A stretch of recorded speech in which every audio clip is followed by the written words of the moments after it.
You're listening to Thanks for Making It, a podcast about exceptional creations and collaborations by artists, designers, scientists, and engineers who make things that feel magical.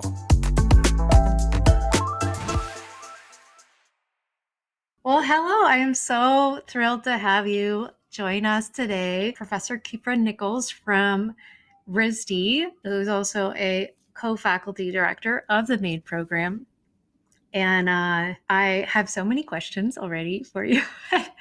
But maybe we can begin with hearing a little bit about what you do today. So you know, in addition to knowing each other through the MAID program, you run the industrial design department at RISD right now. So what is that like? What's your day-to-day like in that? My day-to-day, so the industrial design department is a pretty large department. It's one of the largest departments at RISD, and we have about 340, 350 students. In average semester, we've got between 40 and 50 faculty that are working. We have a graduate program that has right now about 45 students in it. So there's a lot going on, and I've been head of the department for two years. So I started right at the beginning of COVID. And so I've had an interesting 2 years. My day-to-day is kind of a blur, so I don't know if I could. Yeah. But normally it would be that, I mean, we have about 140 courses that we teach every year. So it's an intense and also dynamic space. So, but I also graduated from that department. So in a way, I'm making full circle in where I've come back, you know, and I left. So I graduated in 1978 from the undergraduate program at RISD. And immediately, go ahead. Can I back up a little bit and then we come back to that? So where are you from? I grew up in Philadelphia. So, and I was the oldest of 5 children. And when I was in Philadelphia, my exposure, like as I was growing into design, my uncle is an exhibit designer. Mm-hmm. Cool. And an illustrator. He was trained as an illustrator. So as a young person, I could watch him doing acrylic renderings of different kinds of things. He actually worked in the Army as an illustrator for the Army. And so I got to expose, so he was doing a lot of vehicle renderings and things like that. And so, I mean, a lot of people, it's at least just from, you know, interviews so far, seem to have this, it's like at a pretty young age that they start to notice these things. So I just wonder, like, how old were you at the time that you're kind of thinking of right now? I was about 7. Yeah. And 7 years old. I can remember that. So, and it sounds like you were close with your uncle. You're kind of seeing him work and how it comes to life. Yeah. And I was fascinated. Actually, when I was an undergraduate student, one of my internships was working at his firm, which was in Cherry Hill, New Jersey. It was an exhibit firm, and they were doing the lighter than air hall of the Smithsonian in Washington. So I got to work on that exhibit as a junior in undergrad. Wow! So that was exciting, so cool. And you know that really gave me a sense of what the potential was for being interested in design or drawing, being creative. And so you were already in college at the time. Were you studying design then, or hadn't yet decided to do that? In college, I entered college as a freshman, planning to be in the illustration department. I wanted to be an illustrator like my uncle. The other thing that was happening while I was in high school and even junior high, I was working at my dad owned an auto repair shop, and so I grew up in the shop learning how to fix cars. And one of the things I noticed, which was fascinating to me, was in the office where clients, the customers would be sitting and chatting and talking. There was this very strong, now I'm talking about the 60s, 1960s, but I'm talking about, there was this very strong rivalry between Ford and Chevy. So wow, yeah. So some people would swear by Ford. Ford's the best, blah, blah, blah. And then others, and they would almost So get into fights about this. But right. from my experience in the shop, underneath the underneath the bodywork, these things are all the same. They, I mean, they were using Right. the same. Everything was the same underneath the skin. So I was exposed to the sense that of how design really fuels perception, I love because that. the reality was was very different than the perception, but it was design that was making that perception so palatable to people. So that was something that I saw Wow. at a young age. That is such a cool set of like formative experiences for, certainly an industrial designer. And then, of course, the intersection of design and engineering, right? How things are made literally in this kind of mechanical, automotive way. It's a complex system, maybe less complex than Yeah, today's much cars, less. of course, but still very complex, right? And then you have each of those parts has like its whole manufacturing story, and then they must come together to function in this, obviously kind of safe and usable way, but also, as you're saying, in terms of the perception and reflection of identity that is part of what design has the power to create. And then, as if that's not already exciting enough, you have your what you're learning from your uncle, and how something like illustration could be, a lot of people think of children's books or something like that, but no, this can be something that's really powerful in unexpected places like the military. And then also to be designing within, one of the greatest museums of the world, like at all, by the time you're, in your kind of early 20s, you're getting exposure to that. That's so cool. It was, yes, it was it was amazing. I mean, I only appreciate it looking back on it. At the time, I was young and I was excited about it, but looking back, I can really see a path, like a how I ended up where I am today. Yeah, absolutely. I mean, it's all your experience is sort of all you know, right? So, but it is really interesting because, when we think about who finds their way to design or engineering or, the intersection, because this intersection is not very well defined, most of us are kind of finding our way there through the examples around us, which of course aren't equally distributed, and kind of the missing parts, filling in the gaps between those examples, like automotive and illustration. Well, these, and your, your mind is like imagining what these two things might be able to do together. That's so cool. All right, so then what? Then what Well, happens? then came RISD, and coming in as a freshman, and freshmen at RISD are all doing the same curriculum. It's not divided by discipline yet, and so I was still thinking that I would be an illustrator when I was a freshman. But when it was time to make sophomore declarations, like what department do you want to be in, what discipline do you want to be in, I started to where I saw how big the illustration department. It's still the largest department on campus, and it was then too, back in the '70s. And I said, not, I was starting to think I was trying to strategize my career and say, if I go into something like architecture, which wasn't as big as illustration, I might have a better chance of making it in something like that. And I like making things more than just drawing things. So I switched into, oops, so I switched into the architecture department. But could see that there was another department down the hall. It was the industrial design department, and I would peek into what they were doing, and really felt more attracted, yeah, to the kinds of the scale that they were working at.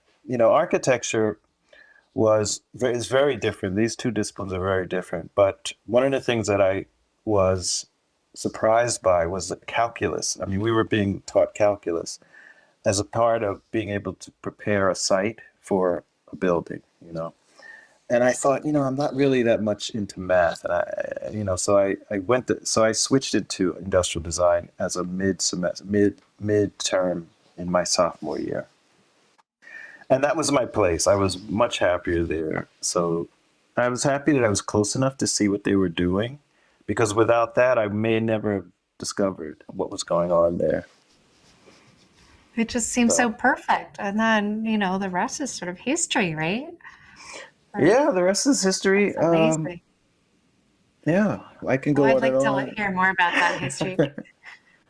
But I mean, that itself is an incredible story from, student in the department to heading the department.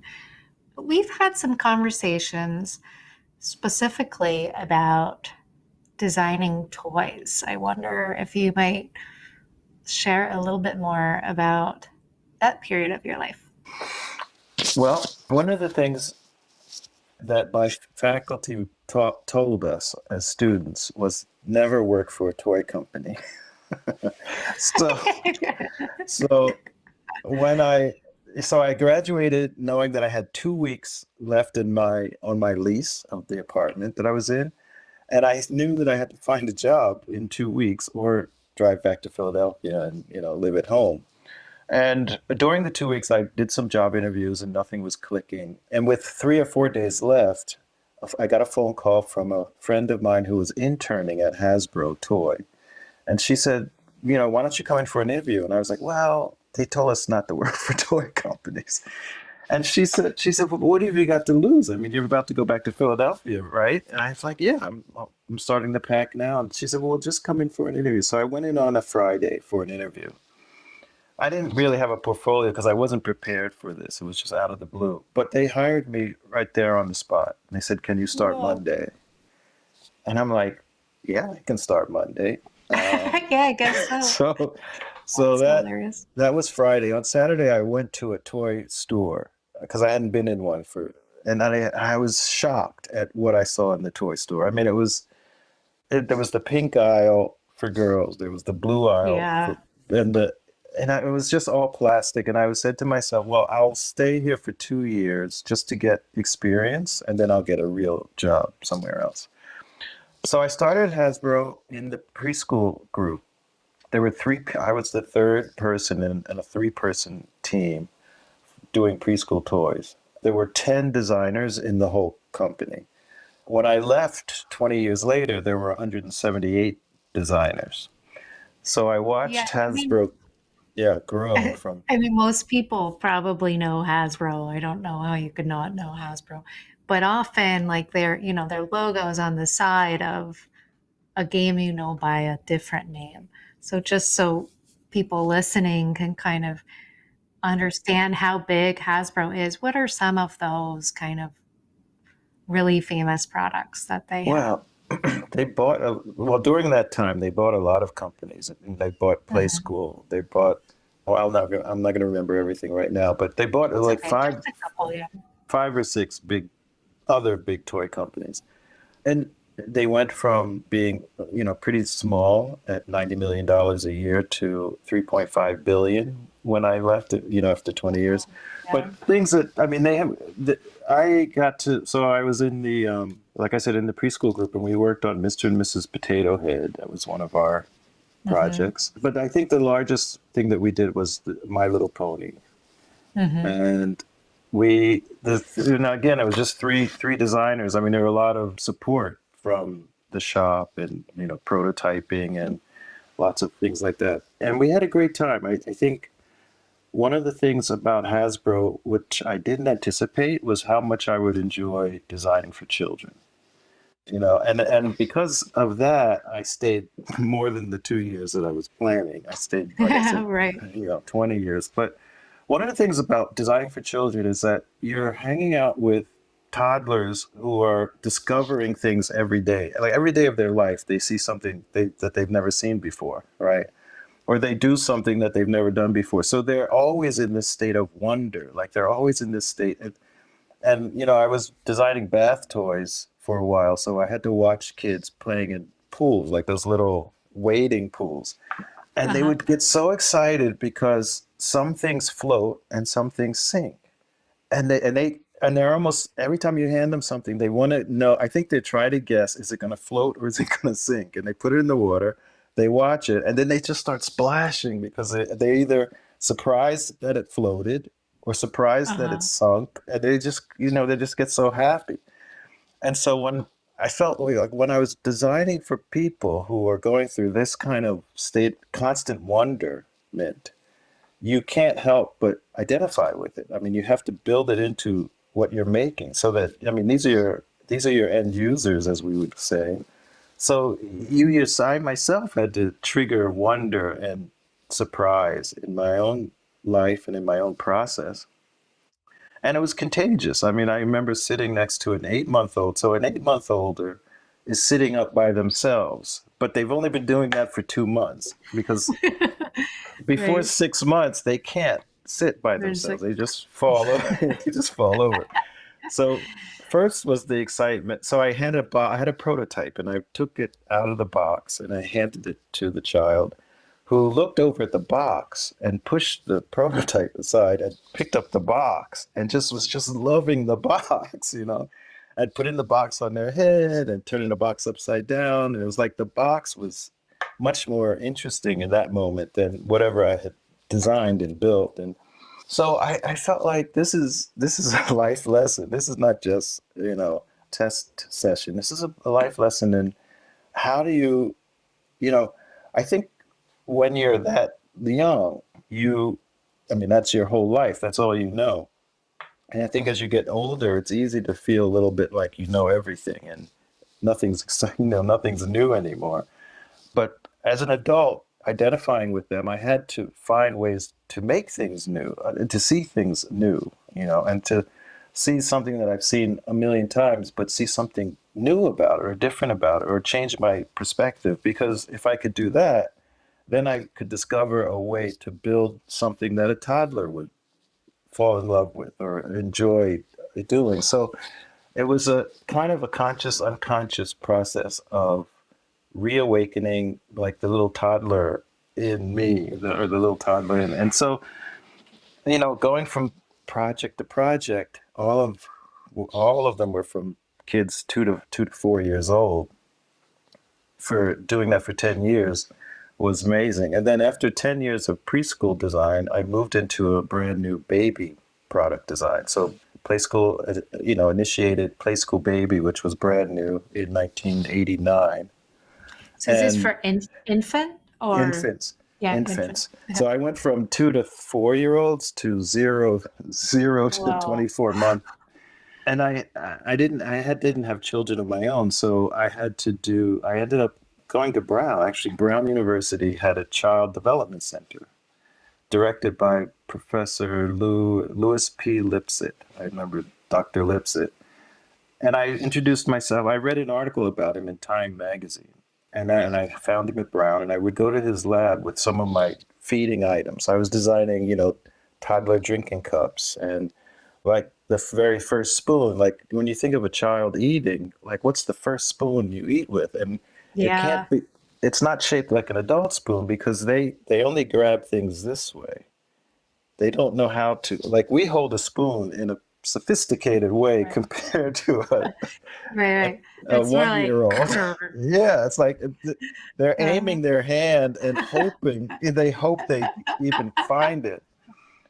So I had to, I learned how to watch them and then, design utensils that made sense for the way they were learning how to eat. So those kinds of things, that's you know, made it more than just, toy design as I imagined when I walked through that toy store and started freaking out, like asking myself, what have I done? What have I done?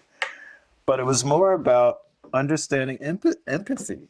How do you empathize? Like we were all that age, but we don't remember any of it.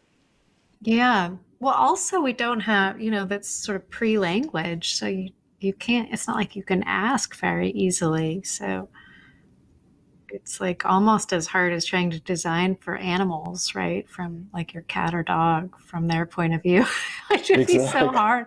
Exactly. So yeah, that was it. That was some experiences from the toy world. That is so cool. Your feeding thing made me think of this. We have kids, and there's the sippy cup that we found that is so well designed for kids that we had to look up a YouTube video on how to use it. But kids, you know what I mean? Kids are just like, and it just works, and it can never spell. Like it could drink but not spell.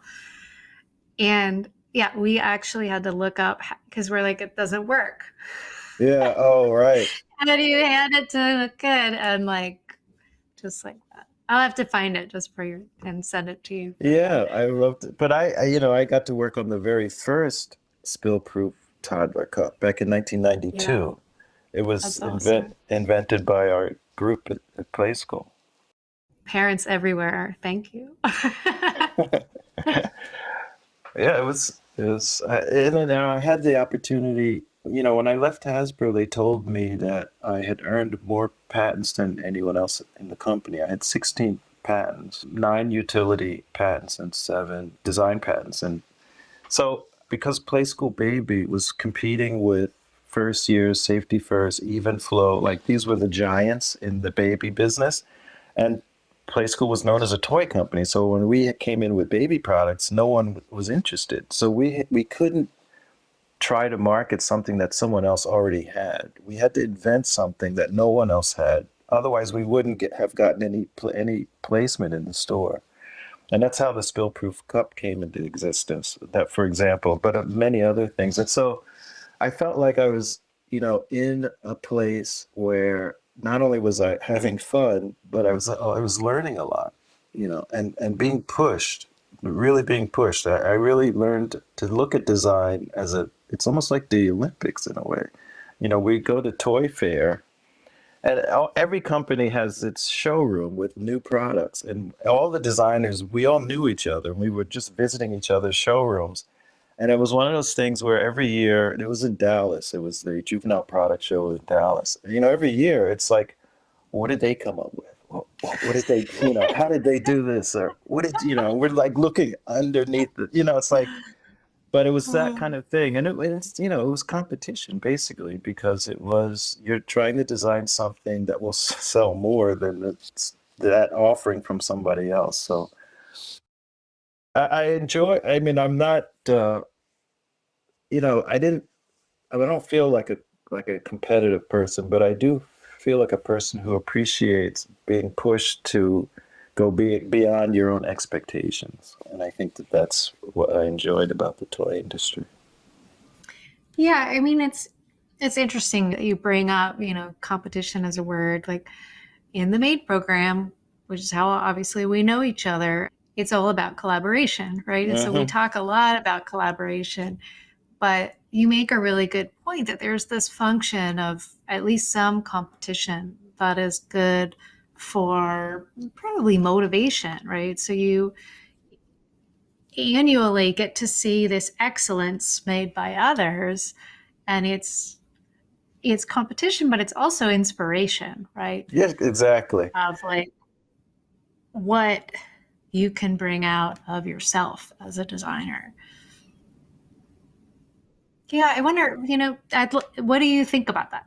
I'd love to hear your thoughts. Well, I think you hit on a really, really good point, and it's about how do you see what you're doing? Like, how do you frame your role as a designer, and so I got very interested in how, there would always be a time when it was time to think of a new idea. So there would be a group of designers, and we reserved the conference room, and maybe there's 8 or 10 designers in a room.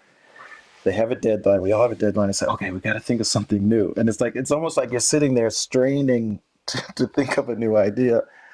But in these discussions, there were always insights that somebody would have. Like someone would have an insight, and that insight would trigger a whole like domino effect of other insights that people recognize. It's like a prompt. I think a good insight is like a prompt, and a prompt triggers more innovation, or I would say ideation. So I got very interested in where these insights come from. Like, how do you nurture your perspective or your point of view or your way of thinking so that you are more receptive to insight? Yeah, I love that. And so that's where I spent a lot of time. That's where I spend most of my time now when I'm thinking about assignments to give students, and my own process, because I was also learning meditation during all that time. So when the I started Hasbro, my professional career in June of 1978, and I started my meditation practice in February of 78. So they kind of started together. Hmm. And is this And like an insight meditation practice or? it's like a yoga based practice that I still do. I still every day I still meditate. But I was also kind of conscious of, mindfulness as an approach had an effect on, I think, my receptivity to insight. And so when I tried to build mindfulness type activities into my assignments, and sometimes we meditate. I just taught a course, a graduate seminar where we meditated almost every time we met. We did a 20-minute meditation at the beginning of class. And the students really appreciated it, not just because it helped them with the projects they were working on, but because they felt, as students, of course, they're leading hectic lives, and these were graduate students. A lot of them were thesis students. So they appreciated that moment of pause and reflection. And I think that that's something that if more people practice something like that, it could be, there are many ways of feeling or being more mindful. I think it's a very good way to enhance all the other kinds of thinking you do, analytical thinking, strategic thinking, all become, I think, a little enhanced if you can do it in a mindful way. So, Yeah, yeah. and it also, I think, as a practice, has a lot of things obviously embedded in it, right? And that could probably be a whole separate episode. um, but gratitude is part of it, and wonder is part of it, right? Hmm. And like kind of emptying your mind so that you can see anew in a way. And I can see all of that being really powerful. And you had mentioned something about engineering, like the intersection of engineering and design and collaboration. And I was, I have to say, Hasbro introduced me to engineering. Mm-hmm. And the engineers at Hasbro, they called the designers, they referred to us as hairdressers. I mean, this was their because they felt that they were doing that Oh, engineering was the real design, and what we were doing was kind of like hairdressing. And not that yeah. there's anything wrong with hairdressing, but it's just that it was their way of making a separation between design and engineering. Oh And gosh, there's so much bundled in that oh yeah, story yes, so far. Yeah, but please continue. but I pushed back with, my sense of it was that we were not, and especially in the toy industry, we were inventing more than styling. I think they were calling us stylists more, when they used the term hairdressing. But I'm really fascinated with the relationship between, styling, design, and engineering. Let's say these are three layers of a process. I did some teaching in Japan recently, and we had a lecture by by Shinichi Kono, who's a master bike builder and runs a company in Japan. But he did a lecture which exposed us to the way that Japanese designers really reference nature, I think much more than Western designers do. But they talked about, for example, a bicycle. When you look at a bicycle, you're seeing the structure. When you look at an airplane, you're seeing the structure. They related that to insects or things like lobsters that have exoskeletons. So their Right. form is really is their function. And bicycles fall into that category. Whereas something like an automobile, the structure is hidden, like a mammal. A mammal has an outer form that hides the inner structure. And so you can approach design from two ways. And this was the example. You could either be making things that are clothing, cloaking the structure, or you can make things that the structure it's visible. And so if I were to say something about this intersection of engineering and design, bicycle design is a really good example, because the bicycle that I built when I was learning how to build bikes, I made a little twist, a little slight change in the frame structure to make it look a little bit more exciting. Let me say I was styling the structure, but when people look at it, I ride this bike to school some days and I get so many compliments on it. And what they're seeing is something that, when I was looking at the blueprint, sort of the outline of this frame, and I asked Sunichi, can I just tilt this down a little bit? And he's like, what, why? And I was like, it just looks cooler that way. Yeah. So he said, okay, sure, you can do that. But now what I realize is that's a kind of engineering design, because I couldn't, I'm not an engineer. So, I did a sketch, and it was engineered by the professional like Sunichi and his crew. As you can imagine, there's a lot of forces going into a bicycle frame and the weight of the rider, etc. Lots of math involved. So usually what happens is engineers and designers work collaboratively. But a lot of times that collaboration is fraught with other kinds of human tensions and Totally. Yeah. exact. And so not all collaborations work well. But if you are the kind of person who knows how to collaborate well, then you're also the kind of person whose attitude is, positive in a way of being attractive. And these are qualities that I think also help with clear thinking, like you were talking about, being able to be less distracted. It's mindfulness. It's another form of mindfulness. But if you have taken the time to understand how to work well with others, then you've also taken the time to pick up approaches, qualities that are going to help you with your design skills, ultimately, and empathy too, as well, which is really an important piece of it. So, yeah. What you're saying reminds me of a couple of things. One's from another episode, and another is just, something very common in design. And the really common one is, your story of the engineers calling the designers hairdressers is so common. Like, it's different. The words are different, but it's also common on the other side, where everyone tends to think that their contribution to the design is the most important part.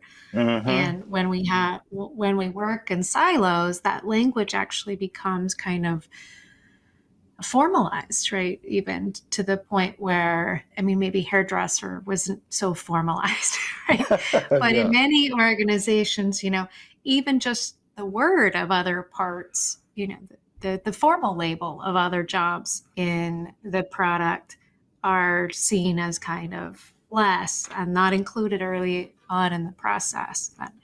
And like, to be like, oh, just have the engineers do the math, or just have the, designers make it look pretty at the end.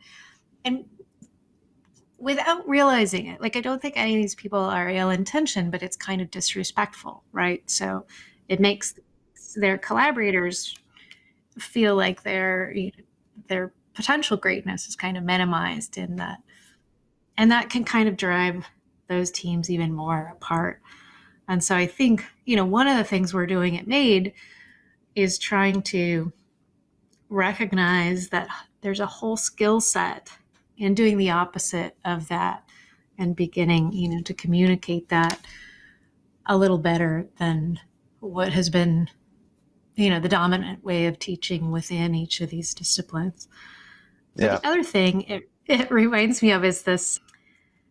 It was a totally different discussion with one of our guests who works in UX these days, but was at the Media Lab for a long time.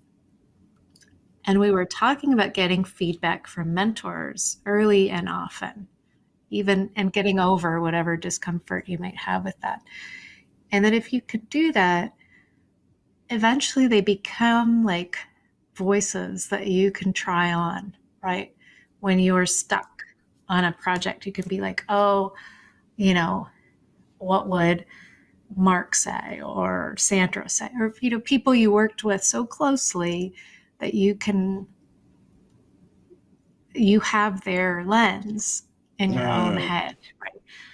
And I think that that's true about what you're saying too with collaborators. So it doesn't have to be a mentor, you know, it doesn't have to be a kind of senior voice, but the better collaborator you take responsibility for becoming, because it is, you know, a lot of it's self-learning, the more lenses you can activate in the future on your projects. And if you never give yourself the gift of doing that, you're just all alone. You're all alone making things now and more alone in the future. Right? That's a great way to put it. That is a great way to put it. It's true. It's so true.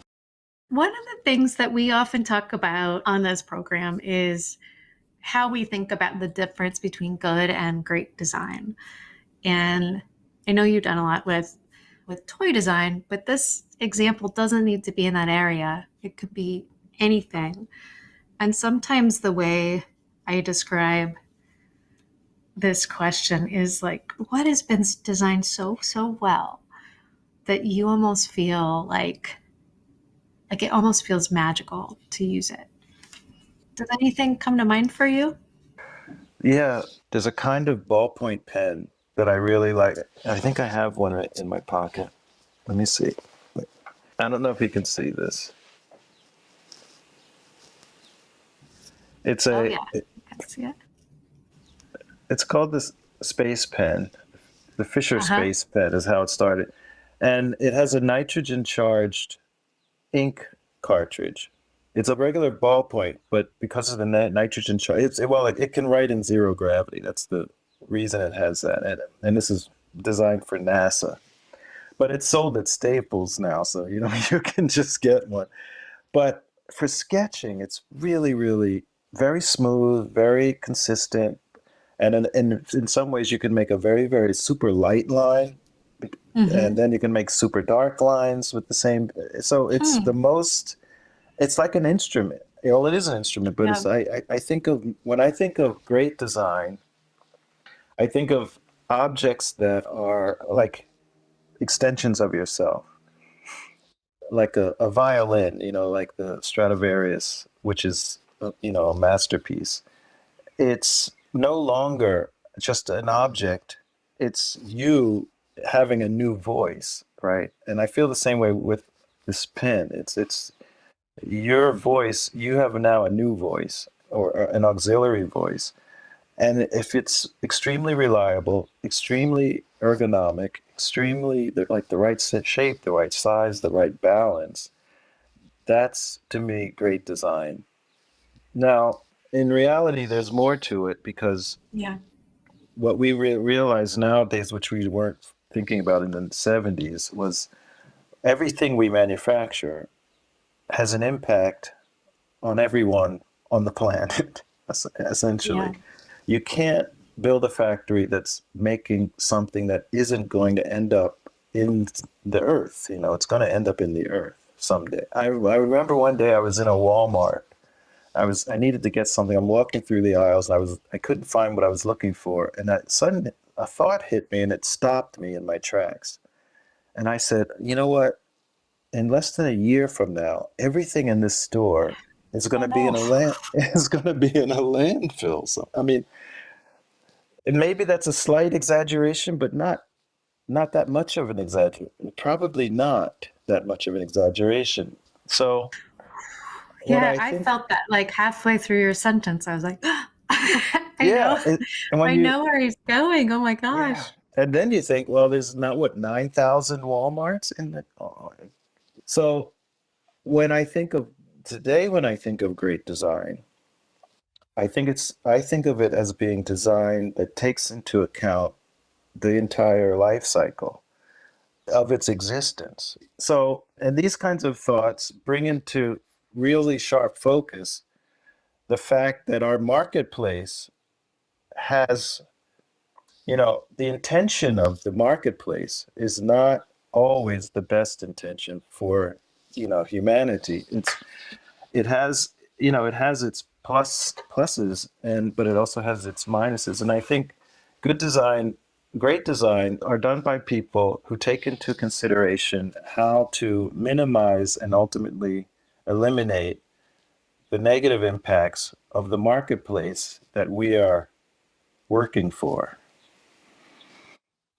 And people are doing that. People are really, there are material scientists. I mean, we teach a biomaterials course in our department. Peter Yaden teaches that. And we had students winning awards in biodesign. Last year, there were some awards that class won in New York. So great design to me is, I remember when I was talking to you about Fords and Chevys, and when I was 17 years old, I remember driving a Barracuda, a muscle car, and Yeah, I remember that. It was just like, it was the biggest thrill for me. But nowadays, I don't think of cars as much as I think of mobility.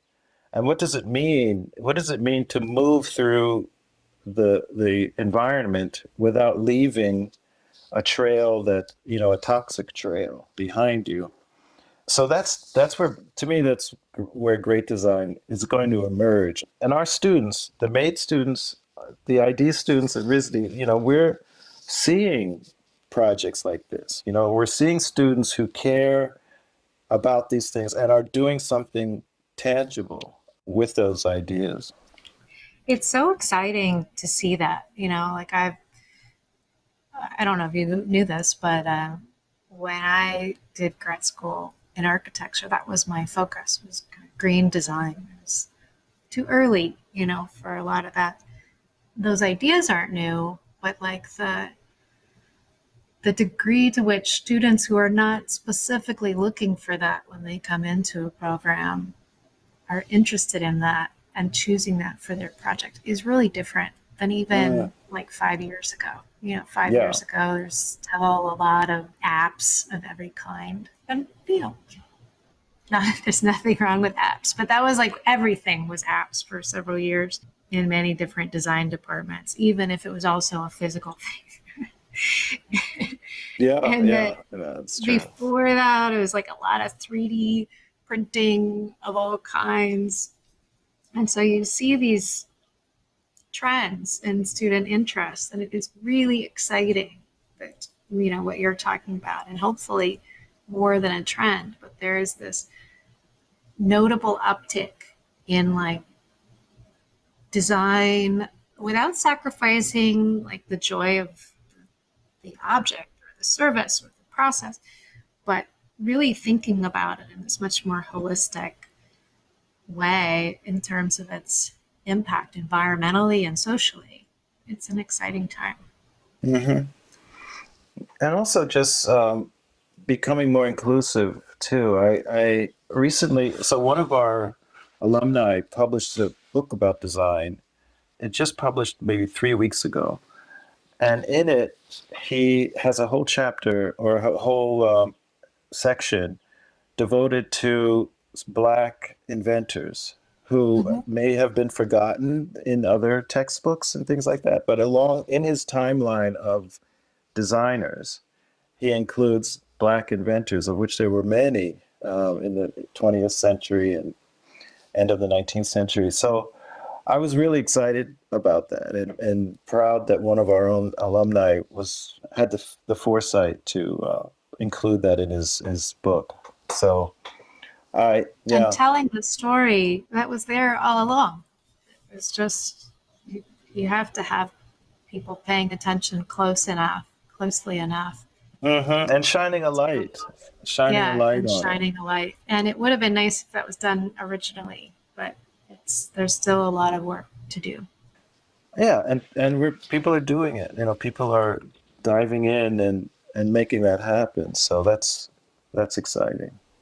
Yeah, it's really exciting. And you could feel that on campus, the desire and energy for that, both at Brown and at RISD. Well, I wonder, we have a couple of different audiences for this show. And one is like people who are looking for the next step of their career and interested in working in an intersection that involves some mix of design, art, engineering, technology. And I wonder if you have any kind of takeaways to share with them. Sure. I think it's really important to have an open mind and an open enough mind to see past sort of the silos. You used the terms earlier that these disciplines, especially on some at RISD right now, there's silos between each discipline.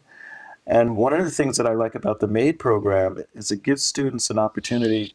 Not only, I mean, basically these students have both course catalogs from Brown and RISD at their, well, I won't say at their fingertips, but at least in arm's length. And not to feel like you have to be one thing or another thing.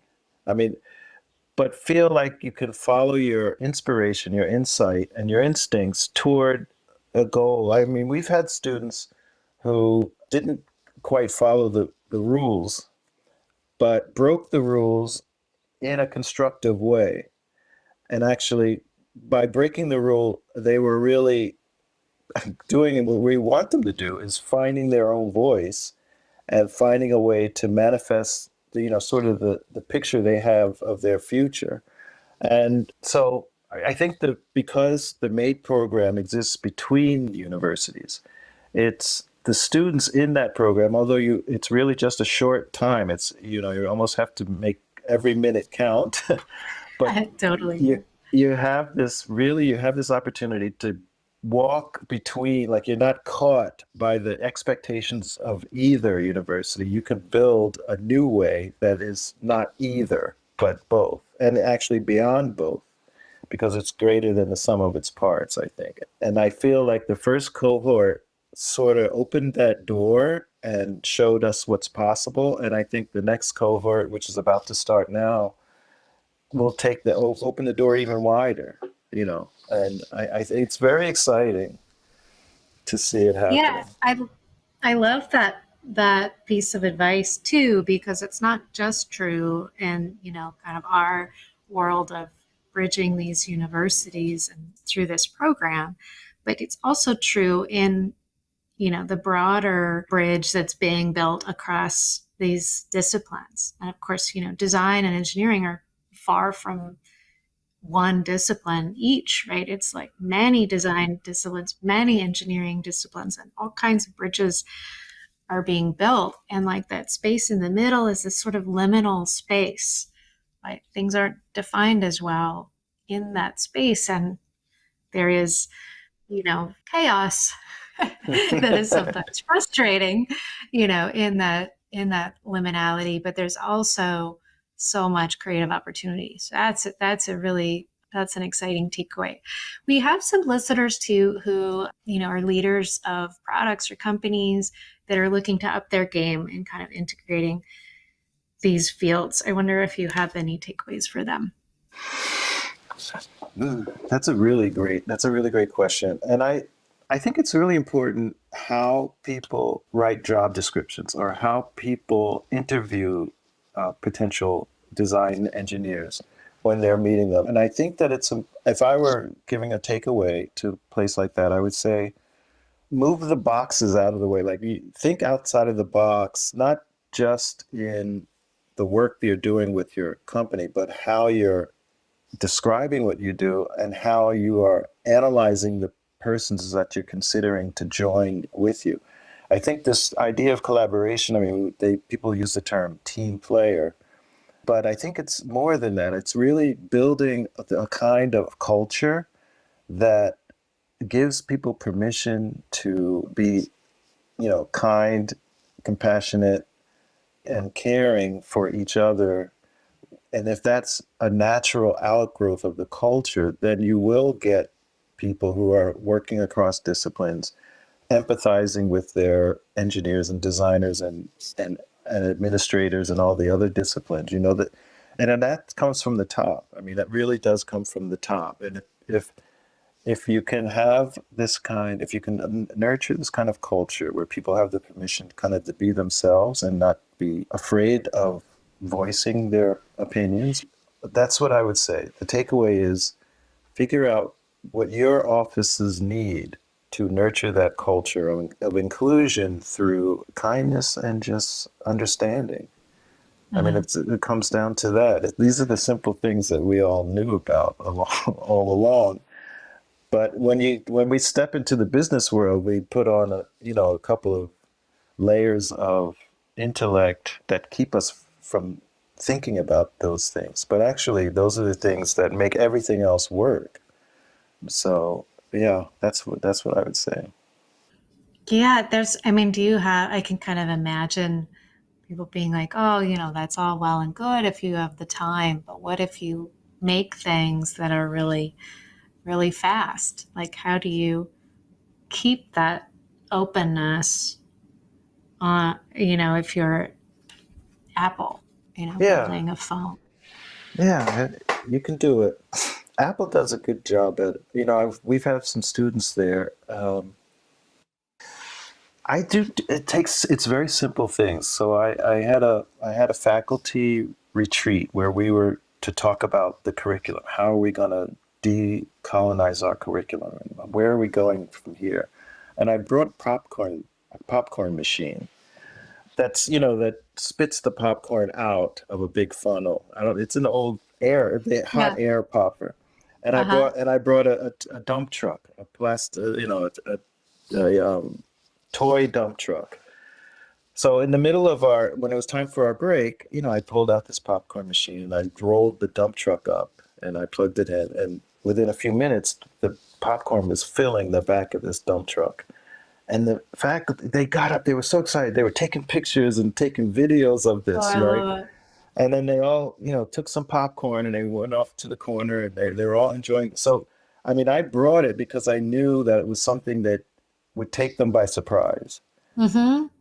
And a little dose of wonder. Exactly. And that created the atmosphere for the second half of our workshop. So people, instead of getting tired or feeling like they were just spinning their wheels, got re-energized by not the popcorn, but the surprise of the popcorn. Yeah. And so I think, and it didn't take much at all to do that, right? So I think finding these small things that just enter the space and take capture people's imagination, drop some of the defenses, and open up this opportunity for a sincere exchange. And that's how you do it. And everyone's busy, but something like that, it took 7 minutes of time, but it probably added, well, actually, I can tell you for a fact, it added an hour of really highly energized brainstorming because it was time to leave, but people wouldn't leave. So, yeah. That's beautiful. And people, listening who may not have been in higher education for the past couple of years, that's a huge deal. Like people are really stressed out and tired. And so to be able to achieve that in these times makes it extra meaningful. That's really a good example.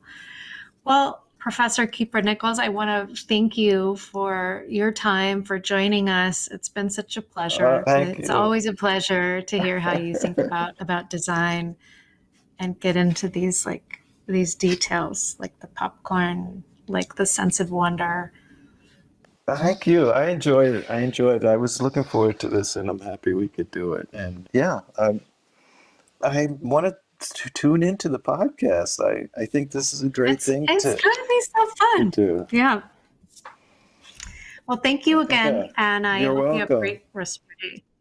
Thank you. You too. Thanks for Making It is brought to you by the MADE program at RISD and Brown University and your host, Professor Beth Altringer Eagle. Learn more at madecollaborative.org. And as always, thank you for making it.